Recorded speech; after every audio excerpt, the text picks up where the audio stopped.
वह भी कैसी सवारी है देखो, आसमान की बेदारी तो देखो।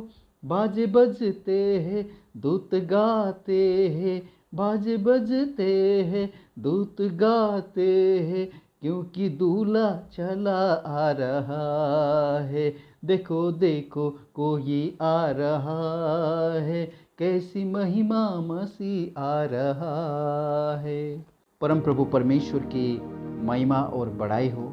आइए हम आज के मनन के लिए भजन संहिता का पुस्तक उसका 98वें अध्याय को मनन करेंगे। यहोवा के लिए एक नया गीत गाओ, क्योंकि उसने आश्चर्य कर्म किए हैं। उसके दाहिने हाथ और पवित्र भुजा ने उसके लिए उद्धार किया है। यहोवा ने अपना किया हुआ उद्धार प्रकाशित किया। उसने अन्य जातियों की दृष्टि में अपना धर्म प्रकट किया है। उसने इज़राइल के घराने पर की अपनी करुणा और सच्चाई की सुधि ली, और पृथ्वी के सब दूर दूर के देशों ने हमारे परमेश्वर का किया हुआ उद्धार को देखा है।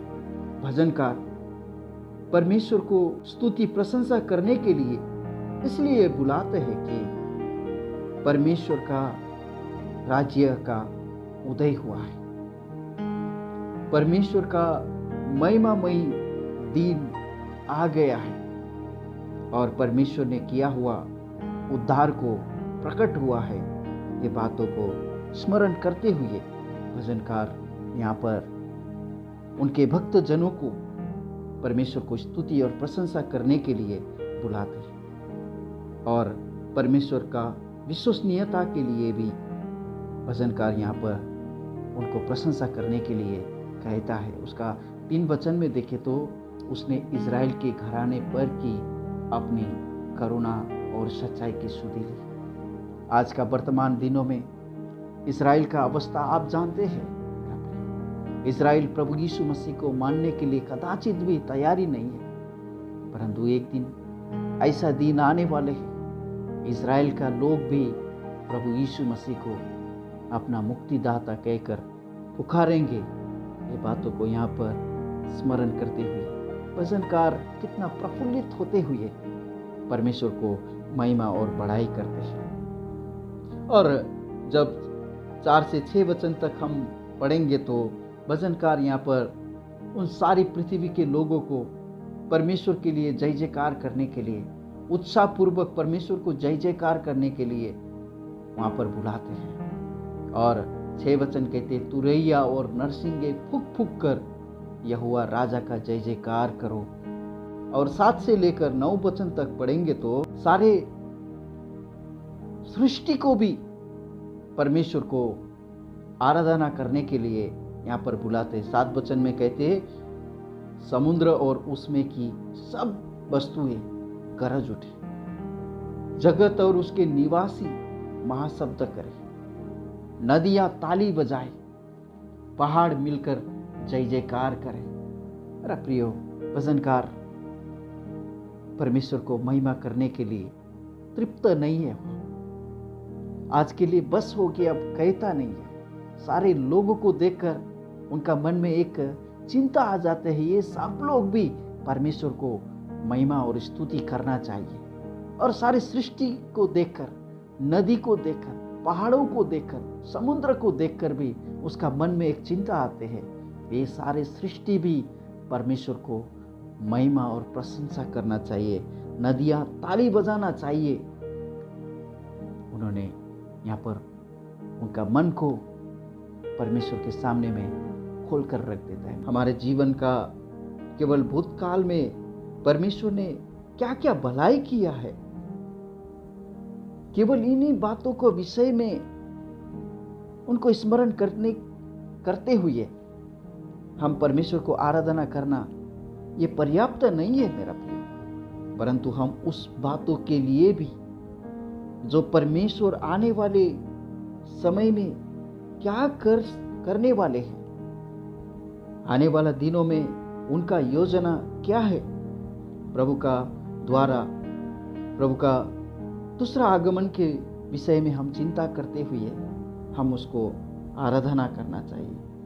उनके द्वारा इस जगत का कैसा न्याय होगा, उस न्याय को समझते हुए हम परमेश्वर को महिमा कर सकते हैं। और उनका भय मानने वाले के लिए उनके पास क्या क्या योजना है, इन सारे बातों को याद करते हुए, मनन करते हुए हम परमेश्वर को प्रशंसा कर सकते हैं। उसका 9 वचन में हम पढ़ेंगे तो यहाँ पर कहते हैं, यह यहोवा के सामने हो, क्योंकि वो पृथ्वी का न्याय करने को आने वाला है। वो धर्म से जगत का और सच्चाई से देश देश के लोगों का न्याय करेगा। मेरा प्रियो, आपको मालूम है, जब हम प्रकाशित वाक्य का पुस्तक उसका 22 अध्याय का 12 वचन में पढ़ेंगे तो प्रभु का वचन कहते हैं, देख मैं शीघ्र आने वाला हूँ और हर एक के काम के अनुसार बदला देने के लिए प्रतिफल मेरे पास है। मैं अल्फा और ओमेगा, पहला और अंतिम, आदि और अंत हूँ। धन्य है वे जो अपने वस्त्र को धो लेते हैं, क्योंकि उन्हें जीवन का वृक्ष के पास आने का अधिकार मिलेगा और वे फाटकों से होकर नगर में प्रवेश करेंगे। कितना धन्य आशा है मेरा प्रिय। आप और मेरे लिए परमेश्वर के पास कितना बड़ा योजना है। उन सारे योजना को याद करते हुए आज हम उसके सामने में परम प्रभु को दंडवत करेंगे, उनको जय जयकार करेंगे, उनके परमेश्वर का आने का दिनों को याद करते हुए, इंतजार करते हुए हम जय जयकार का ध्वनि गुंजायमान करके परमेश्वर के सामने में हम गाते रहेंगे। परम प्रभु इन सारे वचनों के द्वारा उनका नाम को महिमा हो। आइए हम परमेश्वर को धन्यवाद करते हैं। पिताजी, हम आपको धन्यवाद करते हैं।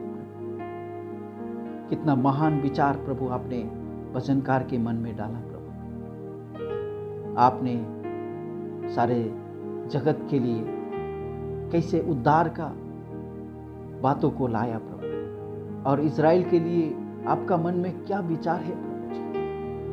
वचनकार यहाँ पर हमने देखा, वचनकार का हृदय को प्रभु सारे जगत के लोगों को आराधना करने के लिए वो बुलाते हैं प्रभु, और इतना में भी तृप्त नहीं है प्रभु जी।